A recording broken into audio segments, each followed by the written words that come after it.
في لحظة كده بتعدي كل حاجة حواليك شكلها عادي، بس جواك في حاجة بتتحرك. مش صوت عالي ولا إحساس واضح، بس كأن في همسة بتقولك هو ده اللي كنت عايزه. فتسكتها وتقوم وتلهي نفسك. بس أول ما كل حاجة تهدى ترجع تزني من تاني، مش لأنها مزعجة بس لأنها حقيقية. تحس إنك واقف في نص طريق، لا عارف ترجع ولا متأكد تكمل، وتبدأ تسأل نفسك هو أنا تايه ولا أنا ببدأ أفوق. واللي ما يعرفش يفتكر إن ده تشتت، بس الحقيقة إن ده أول علامة إن جواك في باب بيتفتح.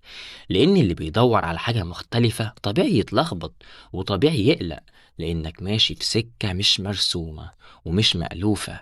وده بيخض وبيخوف، بس كمان بيكشفك ليك، بيخليك تسمع نفسك لأول مرة من غير صوت الناس، من غير الخوف اللي بيحاول يشدك وراك.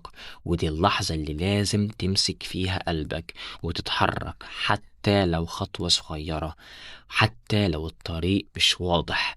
لأن الوضوح مش بيجي قبل البداية، الوضوح بيتخلق وانت ماشي. فلو جواك نفس الإحساس ولو الكلام ده حرك جواك حاجة، فاكتب لي تحت في الكومنتس هبدأ، وخلي أول خطوة تبدأ من هنا.